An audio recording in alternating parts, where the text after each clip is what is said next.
Je suis Virginie Rechette et je suis chargée de mission tourisme au Parc national de la Vanoise. J'étais déjà assez grande, je devais avoir une quinzaine d'années je dirais, et c'était dans les Hautes-Alpes d'ailleurs, refuge du glacier blanc.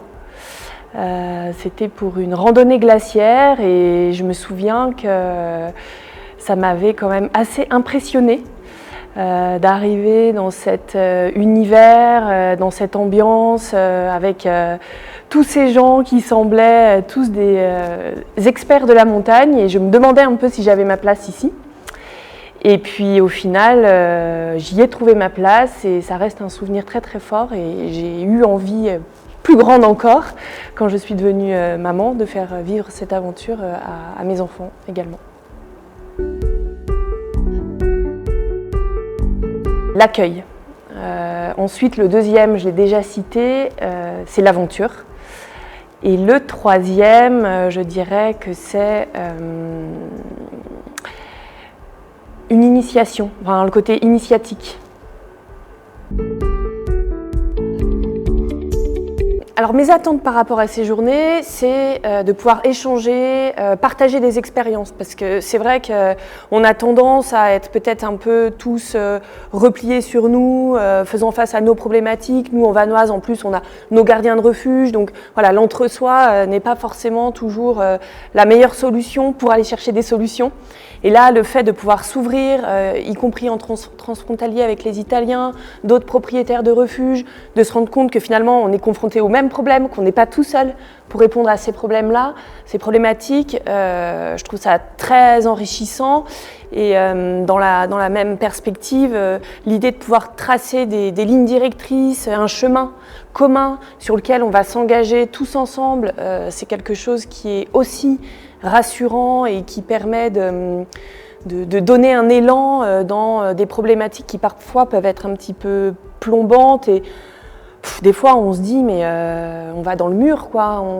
Alors on met des choses en place, de pouvoir les partager et puis s'orienter tous ensemble sur un même chemin. Je trouve que c'est vraiment enrichissant et stimulant.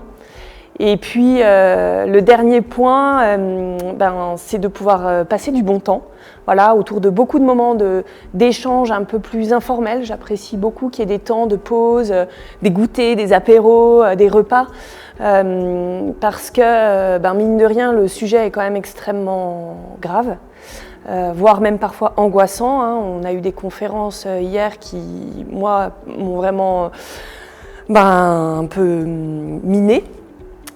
Et puis après de pouvoir en parler ensemble autour d'un verre de bons produits, et puis de se rendre compte que finalement des solutions existent et que quelque part on est tous dans le même bateau et qu'on a tous envie de trouver des solutions, ça permet de faire de ces rencontres un moment vraiment positif. Moi je ressortirais stimulée et ragaillardie dans ce travail qui est quand même assez à fort enjeu, on va dire.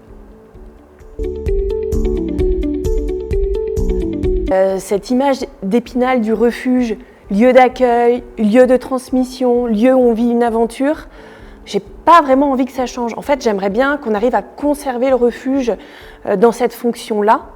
Après, la forme, qu'on soit sur des structures légères, mobiles, parce qu'on en a parlé hier dans des ateliers, j'ai envie de dire c'est peut-être même un peu accessoire. Pour moi, la vraie fonction du refuge, c'est ce rôle du refuge, du gardien de refuge, de transmettre, de pouvoir faire vivre des aventures, des expériences, et de continuer à garder ce rôle d'émerveilleur ou d'ouvreur de regard sur la nature, sur l'environnement qui nous entoure, qui nous permettent de prendre et de garder cette hauteur, et que quand on redescend d'en bas, on n'est pas tout à fait le même. Voilà, j'aimerais bien que ça reste comme ça.